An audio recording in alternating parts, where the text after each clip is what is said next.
www.jamiamadiniyajadid.org. WhatsApp group number +92 333 424 9302. ومولانا محمد وآله وأصحابه أجمعين. أما بعد،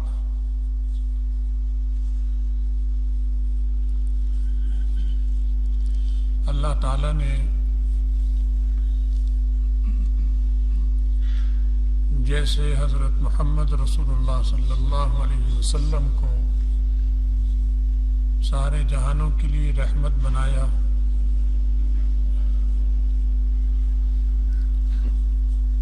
اسی طرح ان کے طفیل بہت سی چیزوں کو خصوصی برکات عطا فرمائی.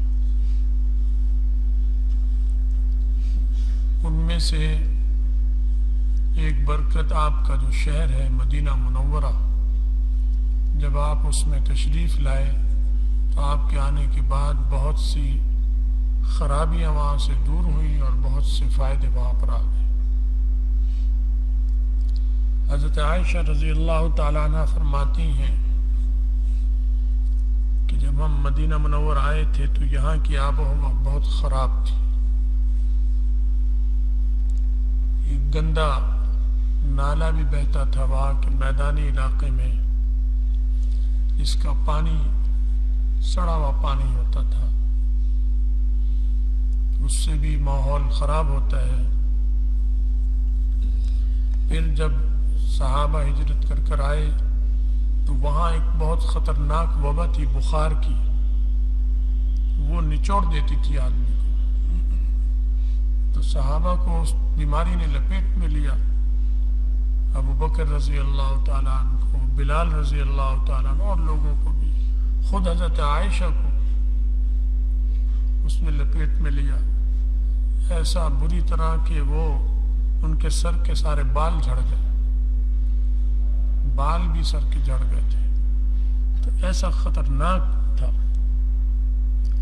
وہ فرماتی ہیں کہ جب ہم آئے تو بہت وبا والی بستی تھی مدینہ، بڑی وبائیں، آب و ہوا خراب، فضا خراب. تو رسول اللہ صلی اللہ علیہ وسلم نے دعا کی اللہ تعالیٰ سے کہ اللہ مکہ مکرمہ کی محبت ہمارے دلوں میں ایسے ڈال دے جیسے اپنے شہر اصل وطن مکہ کی ہے، بلکہ اس سے بھی دگنی کر دیں. کیونکہ پردیس یاد آتا ہے، اپنا دیس یاد آتا ہے پردیس میں انسان کو، یہ فطری چیز ہوتی ہے. خود نبی علیہ السلام جب ہجرت کے لیے نکلے تو بار بار مڑ کے دیکھتے تھے مکے کی طرف کہ میرا وطن، اور اسے ہاتھ چھوڑ رہا ہوں. تو وطن کی محبت تو قدرتی ہوتی ہے. صحابہ کا بھی یہی حال تھا، پریشان بھی تھے. تو آپ نے یہ دعا فرمائی، وہاں کے پیمانوں کی برکت کی دعا فرمائی، اور یہ دعا کی کہ اللہ یہ جو بیماری ہے بخار کی وبا، اس کو یہاں سے منتقل کر دے اور اسے جحفہ میں بھیج دے. جحفہ ایک بستی کا نام تھا، اسے یہاں سے ہٹا کے جحفہ بھیج دے. چنانچہ آپ کی دعا کا ایسا کرشمہ کہ آپ کو اللہ نے خواب دکھایا، اور اس خواب میں آپ نے فرمایا کہ میں نے خواب دیکھا ہے کہ ایک بہت بدصورت بدحیت عورت ہے، اور وہ مدینہ سے نکل کر جحفہ چلی گئی. تو وہ جو بخار کا وائرس تھا، وبا تھی، وہ اللہ تعالیٰ نے بدحیت عورت کی شکل میں نبی علیہ السلام کو دکھائی، اور وہ منتقل ہو گئی مدینہ سے نکل کر. اور جحفہ مکہ مکرمہ اور مدینہ منورہ کے شہر کے درمیان ایک بستی ہے جحفہ، مہیا بھی کہتے ہیں اس کو، وہاں پر وہ منتقل ہو گئی. اور یہ اس زمانے میں یہودی رہتے تھے، یہاں یہودی سب سے بدترین انسان ہے، تو وہاں چلی گئی. ان کی گھٹی میں خباثت اور شیطنت. جحفہ کا مطلب جو ہے وہ بھی اچھا نہیں ہے، برے معنی میں آتا ہے، خراب معنی میں. مہیا کا بھی اسی طرح آتا ہے، بزدلی، ضعیف، ضعف اور بزدلی، فساد، اس قسم کے معنی میں ہے. اس بستی کا نام بھی ایسا تھا. تو تو یہ وہاں منتقل ہو ختم ہو گئی اور مدینہ منورہ کی آب و ہوا اچھی ہو گئی. تو یہ اللہ تعالیٰ نے مدینہ منورہ کو اعزازات دیے نبی علیہ السلام کے طرف. ابھی ایک خبر آئی جو اصل بات میں جس طرف آنا چاہتا ہوں کہ عالمی ادارہ صحت جو اقوام متحدہ کے تحت ایک ادارہ ہے، اس نے ساری دنیا کے شہروں میں مدینہ منورہ کو سب سے صحت افزا شہر قرار دے کر سند دی ہے. اور وہ سند کوئی ڈاکٹر ہے سعودی عرب کا، اس کے ذریعے مدینہ منورہ کے گورنر کو دی گئی. کوئی حرج نہیں دی گئی، لیکن وہ جب ہمارے ٹی وی چینلوں پر یہ خبر چلی تو اس خبر پر جو تبصرہ کیا ہمارے چینلز پہ بیٹھے ہوئے لوگوں نے وہ یہ کیا کہ عالمی ادارہ صحت نے مدینہ منورہ کو اعزاز سے نواز دیا، بہت بڑے اعزاز سے نواز دیا. گویا یہ اعزاز حاصل نہیں تھا مدینہ کو، انہوں نے دے دیا. تو بتائیے یہ مدینہ منورہ کی توہین ہے یا عزت ہے جو ہمارے لوگ بات کر رہے ہیں؟ عالمی ادارہ صحت، اس کی کیا اوقات ہے؟ یہ یہودیوں کا ادارہ ہے، عیسائیوں کا ادارہ ہے، اور ساری دنیا میں اعداد و شمار اس کے آج سے نہیں، جب سے اقوام متحدہ بنا ہے مسلمانوں کے بارے میں انتہائی متعصب اور شیطان ادارہ ہے.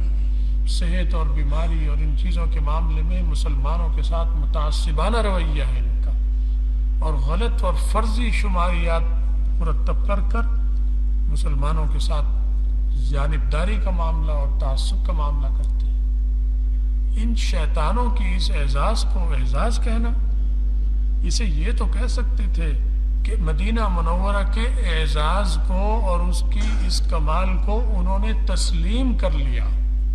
تسلیم کرنا تو کہہ سکتے ہیں، وہ تو شروع سے ہے.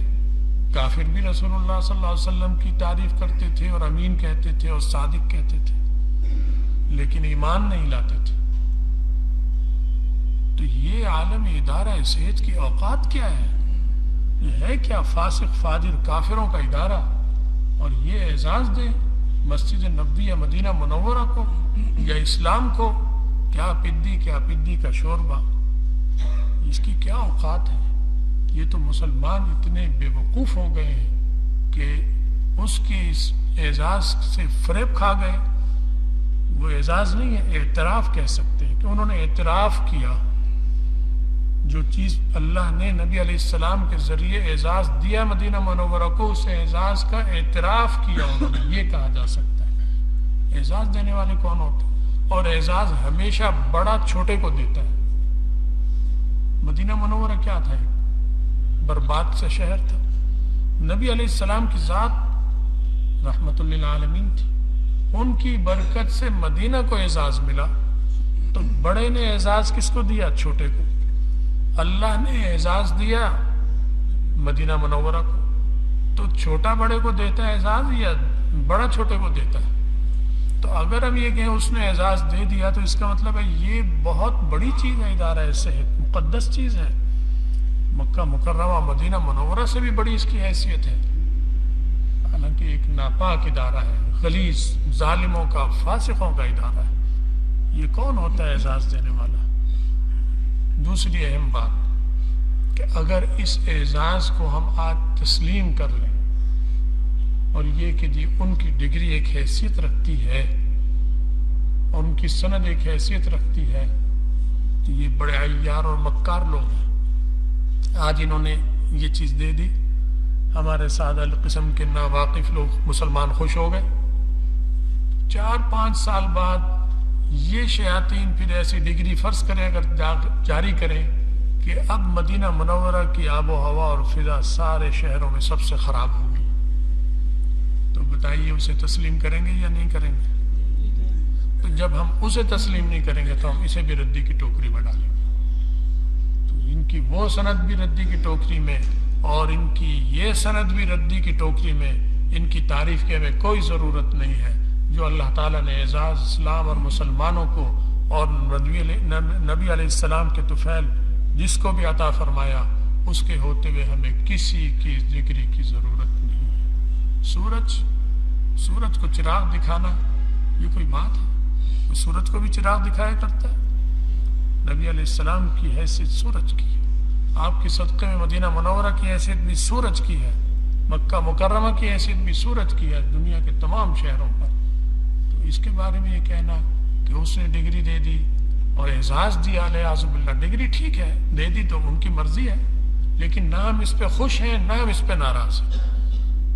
اس کو اعزاز کہنا یہ تو توہین ہے اسلام کی، مدینہ منورہ کی، رسول اللہ صلی اللہ علیہ وسلم۔ ہاں تسلیم ٹھیک ہے، کافر بھی تسلیم کرتے تھے اور آج بھی تسلیم کرتے ہیں کفار، کہ انسانوں میں سب سے بہترین انسان محمد رسول اللہ صلی اللہ علیہ وسلم ہے، اور انسانیت کا سب سے بڑی خدمت انہوں نے کی ہے۔ ہندو بھی مانتے ہیں، سکھ بھی مانتے ہیں، عیسائی بھی مانتے ہیں، کافر تسلیم کرتے ہیں اس چیز کو، لیکن اسے ہم ڈگری تھوڑی، اسے ہم اعزاز تھوڑی کہیں گے کہ انہوں نے ہمیں اعزاز دے دیا۔